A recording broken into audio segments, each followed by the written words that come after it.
Hello everyone, and welcome to the 2023 Halloween event in Forge of Empires. This year, we've changed from the Fog Maze and are now playing with decks of cards in what I would describe as an elaborate rock-paper-scissors game. Let's take a look at the main event page and cover the basics.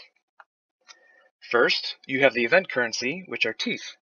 You can earn these by completing quests or finding incidents around your city. Next are the prize tiers, with free to play on the bottom and then gold and silver above. There are lots of new buildings with this event, but let's start with the event building. It's called the Laboratory of Monstrosities, and at level 8 it gives all 4 types of fighting boosts, as well as medals, forge points, goods, previous goods, upgrade fragments, and other building fragments. It has 2 upgrades, a silver and a gold, both of which increase everything that I've just mentioned above, making the 4x5 footprint worthwhile. I like that you don't necessarily need to buy the gold or silver tiers to get the upgrades, but can just collect them over time. Other new buildings include a monster ranch, a Batsy bar, and a 1x1 Sparkborn Storm Spire that has 3 upgrades, the last of which gives a hefty attack boost and forge points, among other things. There is also an upgrade for one of the previous Halloween special buildings as well, so there's definitely opportunities to improve your city. As always, there are daily specials that you can win and swap out once per day. There is the league table, where you compete against everyone else in your world for extra prizes at the end of the event. The top 1% get another new building called the Spectral Steeds Phantom Carriage, which gives forge points, previous goods, and lots of fragments to continue building laboratories. On the right side, you have chests that you can unlock for daily prize and other things. Each chest requires different types and number of keys, which you acquire from the minigame.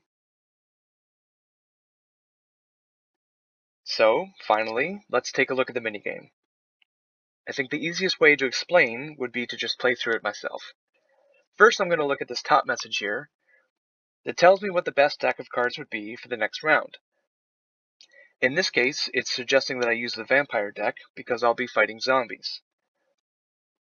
Now, this doesn't necessarily mean that all of my cards will be vampires, and it doesn't mean that I'll only be fighting against zombies. Here you can see the deck consists of zombies, and vampires, and werewolves, and a fourth, just ambiguous type. So I'll choose the vampire deck and enter the dungeon. I have 14 health points, and if I lose them all, then I'm done. I also start with 17 cards, and if I run out of cards, I'm also done. The enemies at the beginning are easy, but they slowly get more difficult as you progress. I'm not going to claim that I came up with this method because there are numerous other videos showing it, and they've put much more research into it than I have.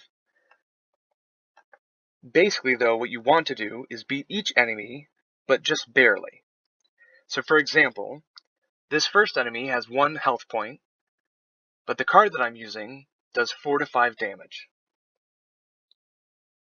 I don't want to use that card because 4 to 5 damage would be overkill. So what I'm going to do is spend 5 teeth to redraw, and then choose from one of the 3 cards that come up. In this case, I'm going to use the Black Cat because it does at least 1 damage, and it doesn't have a weakness to zombies.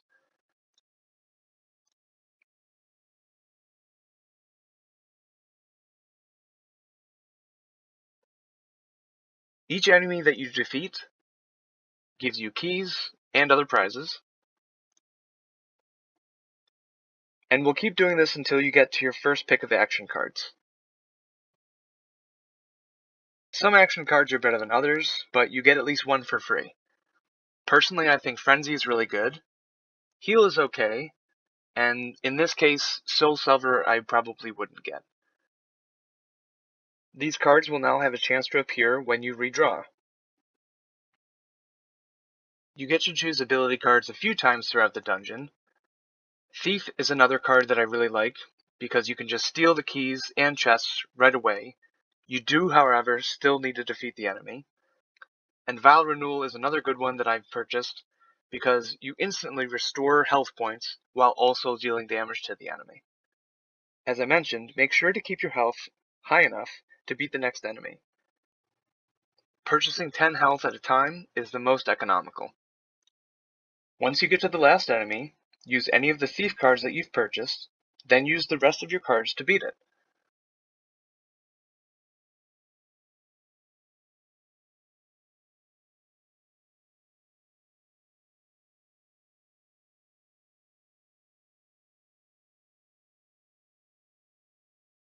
I always use the daily double on the gold chest, and then when there's a daily special that I want, I'll use all my bronze and silver keys.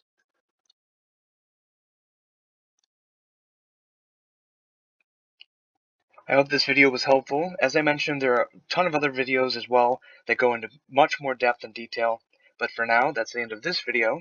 Thanks very much for watching. If you enjoyed this video and would like to see more, please like and subscribe. If you have any comments or questions, feel free to leave them below, and as always, keep on jamming.